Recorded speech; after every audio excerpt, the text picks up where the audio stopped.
Good morning, friends. How are you all? I hope all of you are doing very good.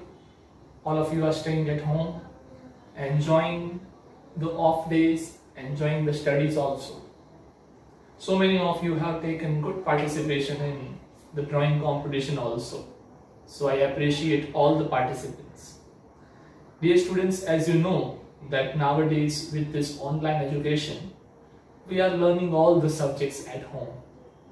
और हम यहाँ पढ़ाई कर रहे हैं मैथमेटिक्स की. जैसे आपको पता होगा पिछली बार के वीडियो लेक्चर तक we have completed 4 chapters from my side: probability, statistics, constructions and circles. So we have completed 4 full chapters, each and every sum. Now today we are going to start 5th chapter, and that is chapter number 12.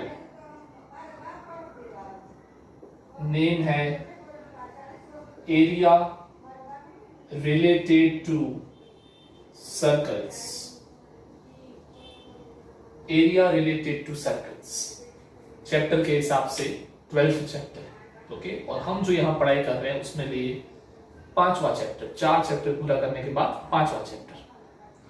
Dear students, अगर मैं आपको थोड़ा सा introduction दूं इस chapter के बारे में, तो ये चैप्टर जैसे कि नाम बता रहा है area related to circles, so obviously circles के बारे में ही होगा, बट नेचुरली राइट. अब सर्कल्स के बारे में होगा तो जब छोटे थे तब से सर्कल के लिए हमको 2 फॉर्मूलास बड़े फेमस हैं. वो ये है, एक है area of circle which is pi r square, right? Very famous formula and very well known formula. Second is this one, circumference of circle. Formula is 2 pi r. So ये वो 2 formulas हैं जो बचपन से लेके आप सर्कल्स के बारे में पढ़ते आ रहे हैं. दोनों के बारे में पता होगा आपको. अगर मैं एक सर्कल ड्रॉ करूं तो सर्कल में जो बोर्ड का हिस्सा कवर किया है, मतलब सर्कल के अंदर का ये पार्ट, ये है सर्कल का एरिया. ये है सर्कल का एरिया. और सर्कमफरेंस यानी सर्कल की बाउंड्री. सर्कमफरेंस यानी सर्कल की बाउंड्री, दिस वन, ये है सर्कमफरेंस. तो ये 2 फॉर्मूलास जो आपने छोटे हैं तब से सीखे हैं उनके बारे में यहां वापस से आएगा डिटेल में. सर्कमफरेंस का दूसरा नाम जो आपको लिख रखना चाहिए वो है पेरीमीटर ऑफ सर्कल.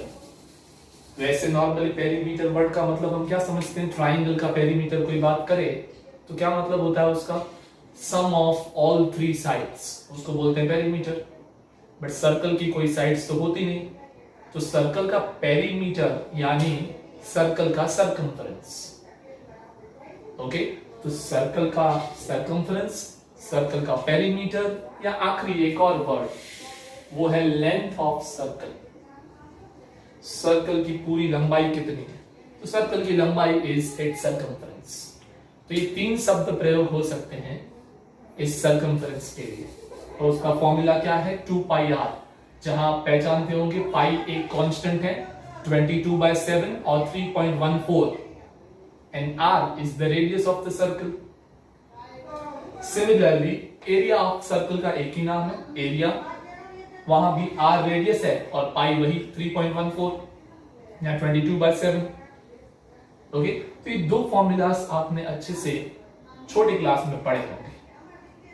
अब ये चैप्टर हम शुरू करें उससे पहले मैंने आपको जो ग्रुप में पीडीएफ भेजी है, चैप्टर की पीडीएफ, होमवर्क की नहीं, चैप्टर की पीडीएफ, उसको आपको एक बार देखना चाहिए.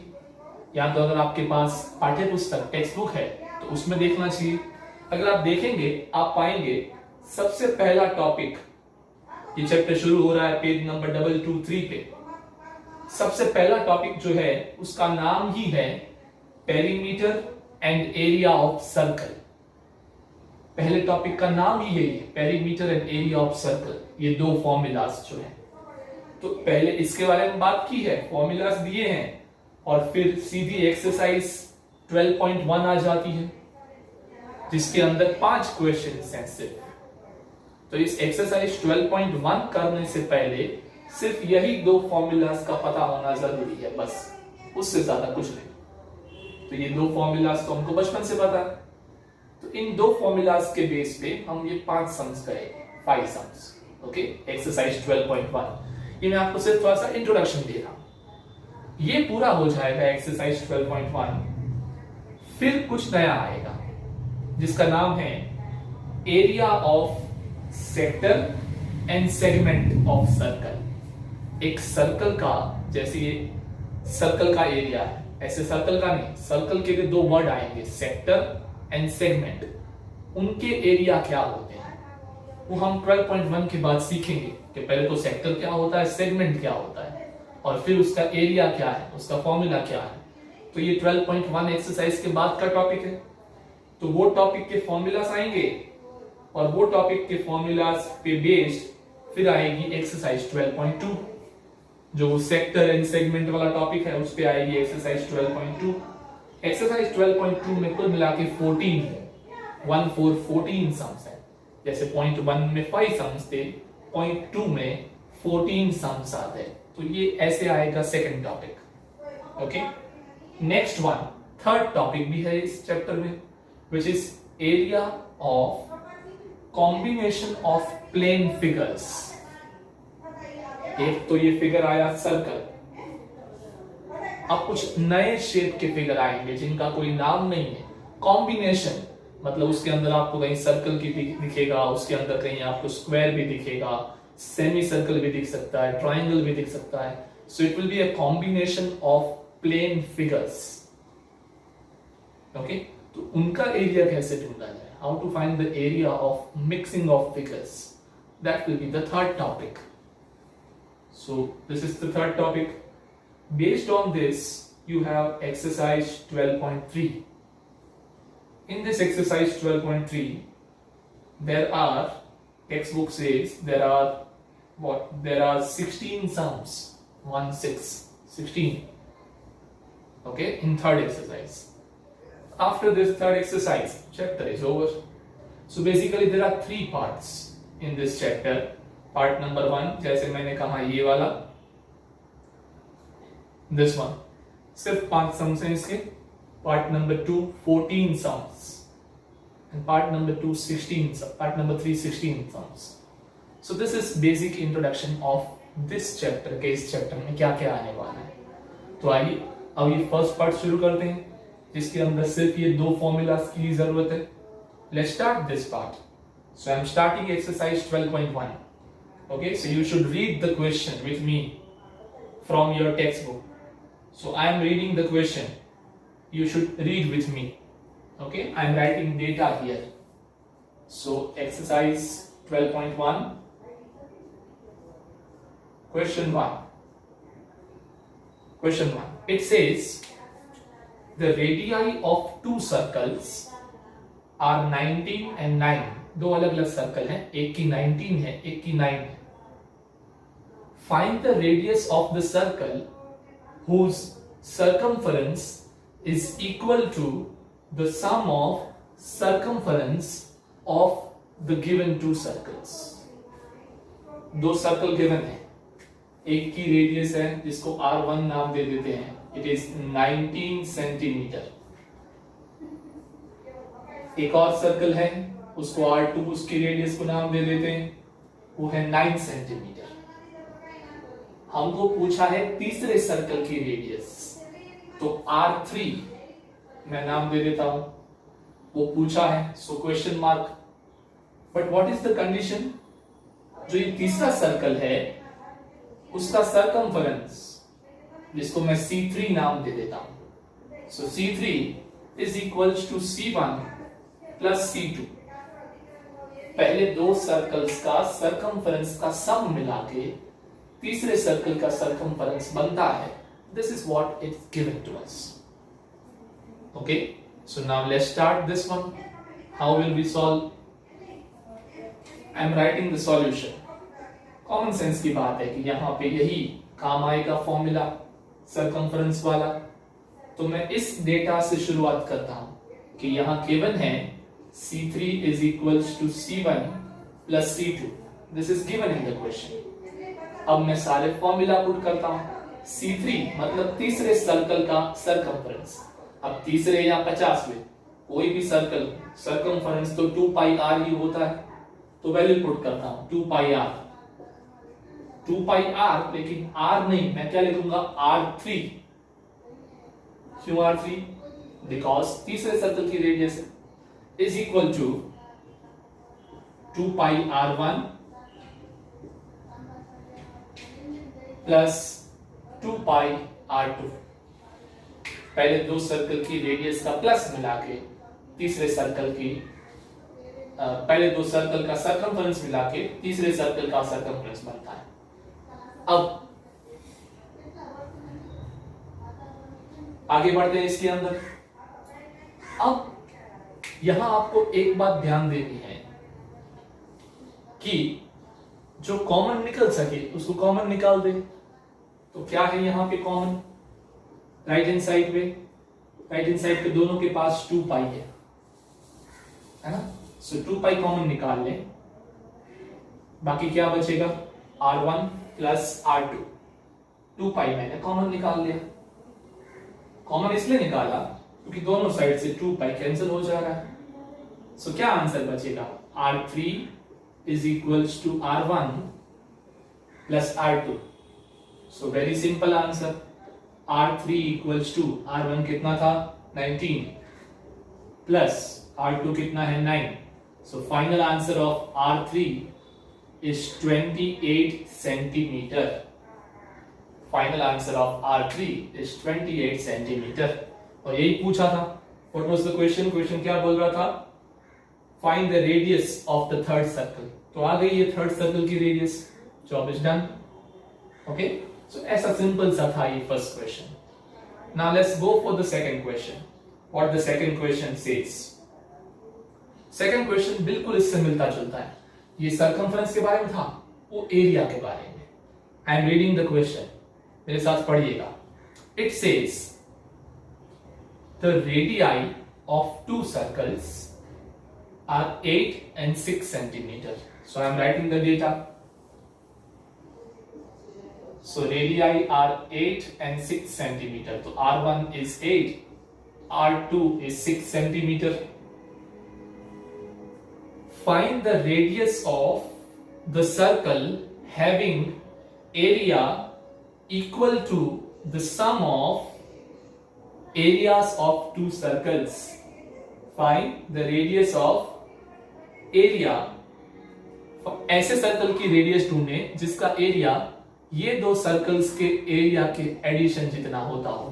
तो यहां एक और बात दी गई है कि R3 पूछा है, क्वेश्चन मार्क जैसे यहां भी पूछा था। यहां सरकमफ्रेंस दिया था, यहां एरिया दिया है कि A3 is equals to A1 plus A2।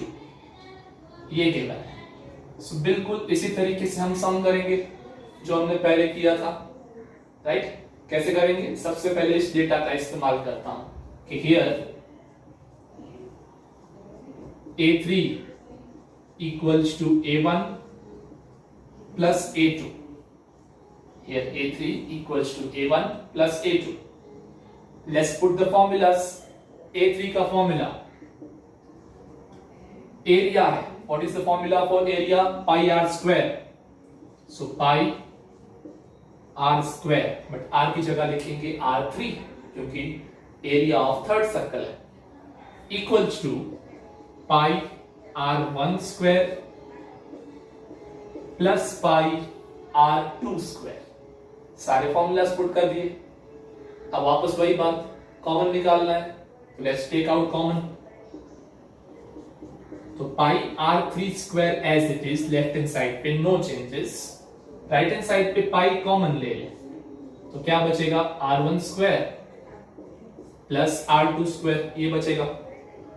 अब दोनों साइड से पाई कैंसिल हो जाएगा, pi is cancelled out. So what remains? r3 square equals to R1 square plus R2 square, value put करते हैं। So R3 square is equals to R1 का square कितना था, R1 8, उसका करना है स्क्वायर, सो 64 प्लस R2 स्क्वायर कितना था, R2 6, उसका स्क्वायर तो 36, so R3 square is equals to 64 plus 36, यानी मिलेगा 100। लेकिन ये R3 नहीं, R3 का स्क्वायर है, तो अब दोनों साइड स्क्वायर रूट ले लेते हैं। सो फाइनल आंसर ऑफ R3 100 का square root is 10। So final answer of R3 it is 10 centimeter. Okay, so this was second sum. I hope you people understand. It was one of the most easiest sum that you can have. ठीक है, ये था एक सबसे simple सम, question number 2। तो देखिए दोनों एक जैसे थे, क्वेश्चन 1 और क्वेश्चन 2, दोनों में दो दो सर्कल की रेडियस दी थी, तीसरे सर्कल की रेडियस ढूंढनी थी। दोनों में एक ही जैसी बात दी थी। पहले क्वेश्चन में दिया था कि तीसरे सर्कल का सरकमफरेंस इक्वल्स टू पहले दो सर्कल के सरकमफरेंस का एडिशन, और दूसरे सम में दिया था कि तीसरे सर्कल का एरिया इज इक्वल्स टू पहले दो सर्कल्स के एरिया का प्लस। इतनी बातें दी थी। Okay, so they both are exactly same type of sum, no changes at all. अब आगे बढ़ते हैं। आगे बढ़ेंगे हम इस एक्सरसाइज में। जैसे मैंने कहा टोटल कितने क्वेश्चंस हैं, 5 क्वेश्चंस आते हैं। सो हमने फर्स्ट किया, सेकंड किया, now I am going to first of all number 5। अब मैं सबसे पहले नंबर 5 पे जा रहा हूं, थर्ड और फोर्थ इसके बाद करेंगे, फिफ्थ करने के बाद, because fifth is also of this type, तो उसको पहले ले लेते हैं। It's a very small one. Okay, so let's take fifth one. I am reading the question of number 5। MCQ है एक, पढ़ता हूं, आप देखिएगा टेक्स्ट बुक में। Tick the correct answer of the following. If the perimeter and the area of a circle are numerically equal, then find the radius of the circle. समझ में आया क्वेश्चन? कोई एक सर्कल है जिसका perimeter and radius are numerically equal. What is the meaning of the word numerically equal? Numerically equal मतलब उनके answer same आते हैं, उनके नंबर जो आते हैं वो सेम आते हैं। कि एरिया 50 तो पेरीमीटर भी 50, इसका ये मतलब कोई एक सर्कल है जिसके लिए जितना पेरीमीटर है उतना ही एरिया है। हाँ, दोनों का यूनिट तो अलग होता ही है, एक सेंटीमीटर में होता है पेरीमीटर और एरिया सेंटीमीटर स्क्वायर में होता है। सो यूनिट सेम नहीं है, सिर्फ न्यूमेरिकल, इसलिए लिखा है ना numerically equal, so only numbers are same. और हमको नंबर से ही मतलब होता है जब हम फॉर्मूला पुट करते हैं तो यूनिट तो हम लास्ट में लिखते हैं at the end of the sum. Okay, so I am writing कि here perimeter of circle is equal to area of circle. Perimeter of circle is equals to area of circle. ये given है। अब formula put करते हैं। What is the formula for perimeter? It is 2 pi r. So 2 pi r equals to, what is the formula for area of circle? Pi r square. So pi r square, दोनों side से pi cut हो जाएगा। इस side क्या बाकी रहा 2r, और उस साइड क्या बाकी रहेगा r square. 2r equals to r square. अब इस 2r को उस साइड लेके जाए तो माइनस बन जाएगा, तो यहां क्या बचेगा, कुछ नहीं, 0। तो 0 equals to r square minus 2r। Okay, अब इसको कॉमन लेते हैं। सो 0 इक्वल्स टू, यहां r कॉमन ले लूं तो बाकी बचेगा ब्रैकेट में r माइनस 2, r कॉमन लिया मैंने। So 0 equals to r into r minus 2, मतलब ये एक नंबर है, ये एक दूसरा नंबर है, दोनों मल्टीप्लीकेशन में और आंसर 0 आ रहा है। तो दो नंबर का मल्टीप्लीकेशन कब 0 हो सकता है? दोनों में से कम एक नंबर तो 0 हो। मैं आपको बोलूं दुनिया के 2 ऐसे नंबर बताओ जिनका मल्टीप्लिकेशन 0 होता है। तो क्या 5 and 7 ऐसे कोई आंसर आ सकते हैं? नो। एक तो उसमें से कंपल्सरीली 0 होना ही चाहिए, अदरवाइज नॉट पॉसिबल, है ना? सो या तो r इक्वल्स टू 0 या तो r माइनस 2 इक्वल्स टू 0, मतलब r इक्वल्स टू 0 और r इक्वल्स टू 2। या तो r की वैल्यू 0 होनी चाहिए या तो r की वैल्यू 2 होनी चाहिए, बट r इक्वल्स टू 0 तो पॉसिबल नहीं होता। रेडियस 0 कैसे हो सकती है? सर्कल ही नहीं बनेगा। सो एक ही आंसर बाकी रहा r का, और वो कौन सा? r इक्वल्स टू 2, और वो ऑप्शन में है, that is option number A, first option, option A. So हो गया ये एमसीक्यू पूरा। ओके, तो इतना छोटा सा ये एमसीक्यू था 1 मार्क के क्वेश्चन के लिए। तो ये था 5th क्वेश्चन। तो डियर स्टूडेंट्स, आज हमने जो शुरू किया अब तक, उसमें हमने टॉपिक देखा कि कौन कौन से टॉपिक आने वाले हैं पूरे चैप्टर में। फिर हमने पहला टॉपिक उठाया कि एरिया एंड पेरीमीटर।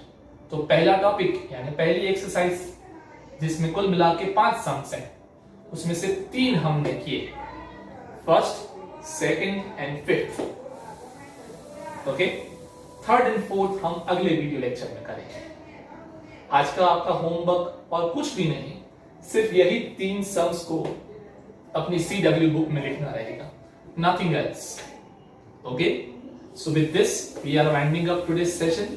अगली बार जब मिलेंगे तो यही एक्सरसाइज को कंटिन्यू करेंगे, और टाइम मिला तो नया टॉपिक भी शुरू करेंगे। Okay, so till the time, thank you so much, have a very good day, stay home, stay safe, thank you.